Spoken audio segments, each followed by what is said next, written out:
इसी तरह के एजुकेशनल वीडियोस को पाने के लिए हमारे चैनल को लाइक कीजिए, शेयर कीजिए, सब्सक्राइब कीजिए और बेल आइकॉन को ऑल पर सेलेक्ट कीजिए ताकि आप हमारे सभी वीडियोस को सबसे पहले देख सकें।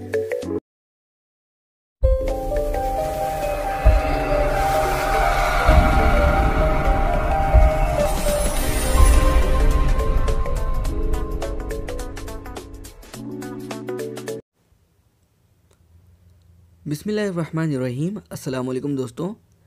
तो आखिरी वीडियो में हमने देखा हफ्तम जमात का साइंस का इक्तिसाबी सफ़ा 1 से लेकर 10 तक। तो आज हम देखेंगे सफ़ा नंबर 11 से लेकर 20 तक। तो इंशाल्लाह जो है हम इसकी शुरुआत सरगर्मी नंबर 3.2 से करेंगे। तो इसमें इन्होंने बताया है, नीचे दिए गए तस्वीरों को ग़िज़ाई अकाई ग़िज़ाई हासिलात की तस्वीरें दी गई हैं, इनको पहचान कर लिखिए। तो यहाँ है ग़िज़ाई अकाई, यहाँ है ग़िज़ाई अशिया की तस्वीर। तो हमें यहाँ लिखना है ग़िज़ाई अशिया के नाम। तो इन्हीं जो तस्वीर में मौजूद अशिया हैं उनके नाम हमें यहाँ पर लिखने होंगे। तो सबसे पहले है कार्बोहाइड्रेट्स। तो कार्बोहाइड्रेट्स किन किन में पाया जाता है उसकी तस्वीर यहाँ पर दी गई है, जिनके नाम हमें यहाँ पर लिखना है। उसी तरह यहाँ नीचे प्रोटीन। तो प्रोटीन किन किन में पाया जाता है वो यहाँ पर तस्वीर में दिखाया गया है, तो इन्हीं के नाम को हमें यहीं पर लिखना है। तो जैसे मिसाल के तौर पर देखिए, सबसे पहले कार्बोहाइड्रेट। तो कार्बोहाइड्रेट होता है आलू में बाजरा, शकरकंद, गन्ना, पिस्ता, आम, गेहूँ और चावल। तो इसी तरह प्रोटीन को हमने देखा, तो प्रोटीन है अंडा, गोश्त, मछली, घी, माखन, इसके बाद सरसों का तेल। तो इस तरह से जो है आप लिख सकते हैं। इसके बाद है लिपिड्स। तो लिपिड्स में ये किस किस में पाया जाता है उनकी तस्वीर यहाँ पर मौजूद है। इसके बाद है विटामिन और मादनियात, और उसके बाद पानी और इनके मुहासिलात। तो आप जो है इस तरह से लिख सकते हैं।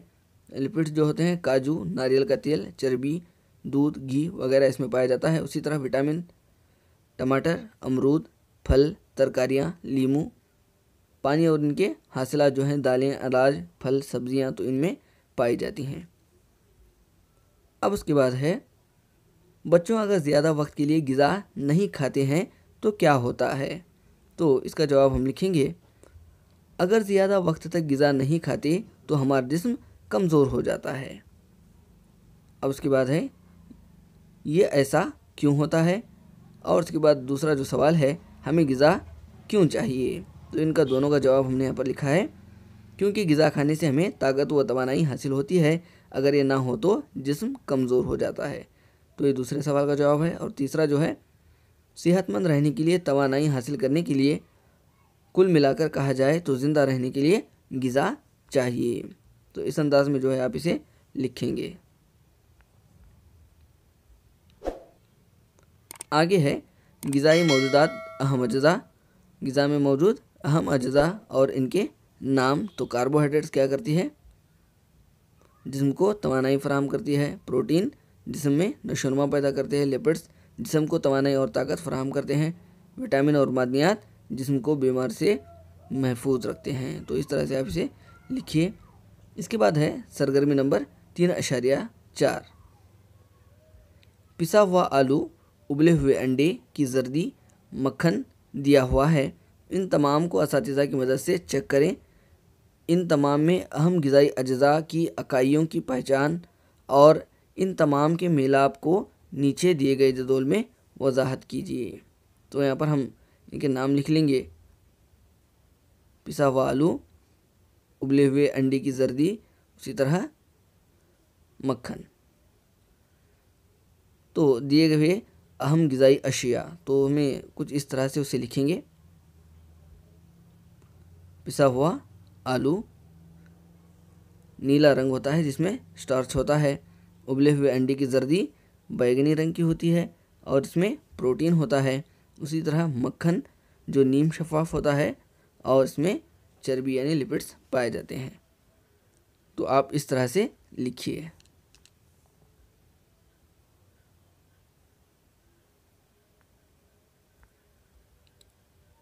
अगला है, आज या कल दोपहर के खाने में खाई हुई ग़िज़ा को याद करके असातिज़ा या फिर सहूलतकार की मदद से नीचे दिए गए चार्ट को पुर करें। तो यहाँ पर दिया गया है चावल कार्बोहाइड्रेट होता है, दाल में प्रोटीन, तेल जो है लिपिड्स में होता है, उसी तरह तरकारियाँ विटामिन और मादनियात के ज़मरे में आती हैं। तो आप इसी को जो है यहाँ पर लिखेंगे। जैसे मिसाल के तौर पर चावल है तो चावल लिखेंगे कार्बोहाइड्रेट के दायरे में, उसी तरह दाल जो है इसे लिखेंगे प्रोटीन के दायरे में, तेल जो है हम उसे लिखेंगे लिपिड्स के दायरे में, और जो आखिरी वाला है तरकारियाँ उसे लिखेंगे हम विटामिन और मादनियात में। तो आप कुछ इस तरह से जो है इसे मुकम्मल करेंगे। नीचे थोड़ी मौजूद दी गई है जिसे आप अच्छी तरह से पढ़ लीजिए। वक्त की नज़ाकत को मद्देनज़र रखते हुए हम आगे की मश्क की तरफ बढ़ेंगे। तो सीधा हम सरगर्मी देखेंगे। सरगर्मी में है, आपके स्कूल में दिए जाने वाली विटामिन और आयरन से भरपूर गोलियों को क्या आप खाते हैं? असातिज़ा के साथ तबादला ख्याल करें। तो यहाँ पर देखिए, हाँ, हम स्कूल में दिए जाने वाले विटामिन और आयरन से भरपूर गोलियाँ खाते हैं। ये हमारे जिस्म के लिए बहुत मुफीद है। तो आप कुछ इस तरह से इसे लिख सकते हैं। तो यहाँ पर देखिए, खाली जगहों को सही अल्फाज से पुर कीजिए। तो यहाँ पर दिया गया है, पट्ठों को ताकत देना आपके जिस्म की नशोनुमा और मरम्मत के लिए काम देने वाली ग़िज़ाई अशिया। तो ये ग़िज़ाई जो अशिया है वो है प्रोटीन। तो आप यहाँ लिखेंगे प्रोटीन। और उसी तरह है, आपको बीमारियों से महफूज और जिस्म को ताकत देने वाली ग़िज़ाई अशिया, वो है विटामिन और मादनियात।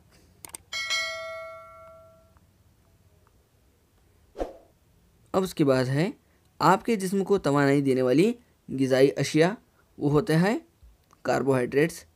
तो यहाँ पर लिखेंगे आप कार्बोहाइड्रेट्स।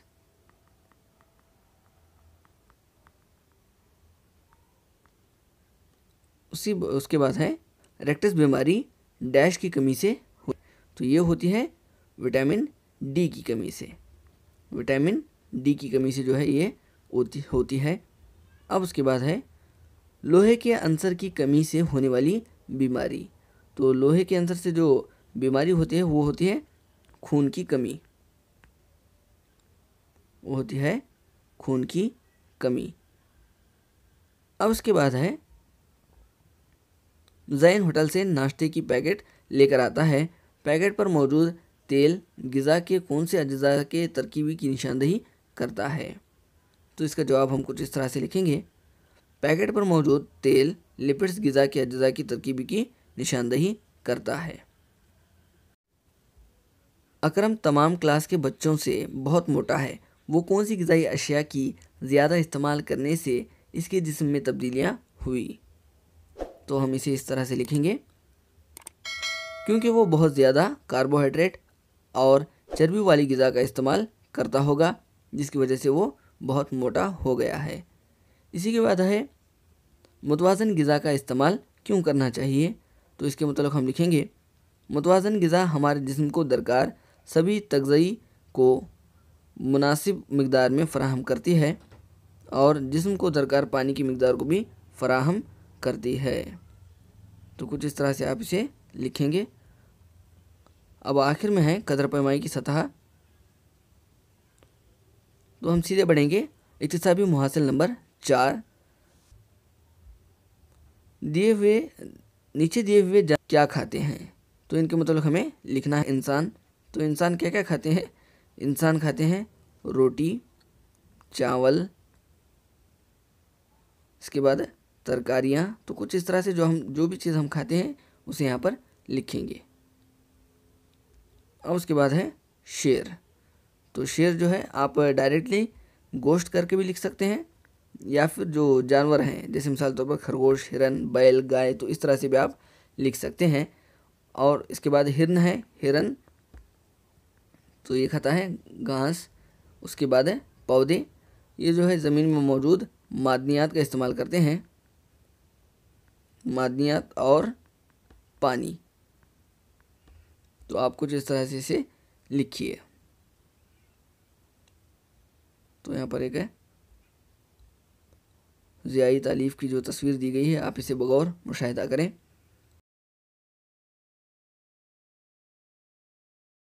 तो सरगर्मी नंबर 4.2 में है, पिछली सरगर्मी में ज़ियाई तालीफ की वजाहत पर गौर करके मसावात को मुकम्मल करें। तो यहाँ पर एक अधूरी मसावात को दिया गया है जिसे हमें यहाँ पर मुकम्मल करके लिखना है। तो इसे किस तरह से लिखेंगे, तो आप इसे कुछ इस तरह से लिख सकते हैं। इसके बाद है सरगर्मी 4.3, पत्ते हरे रंग के क्यों होते हैं।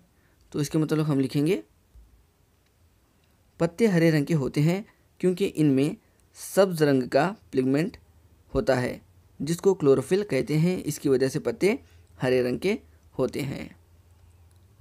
अब उसके बाद है पत्तों को हरा कौन बनाता है। तो पत्तों को जो हरा है वो क्लोरोफिल नामी पिगमेंट बनाता है। अब उसके बाद जो आखिरी सवाल है, पत्तों को सुर्ख या नारंगी या कोई और रंग का बना सकते हैं। तो जो है हम बिल्कुल बना सकते हैं। जो अलग-अलग किस्म के पत्ते हैं वो जो है अलग अलग रंग के भी होते हैं। तो चंद पौधे ऐसे होते हैं जिनका रंग हरे के अलावा दूसरा होता है, तो बिल्कुल दूसरा रंग भी हो सकता है।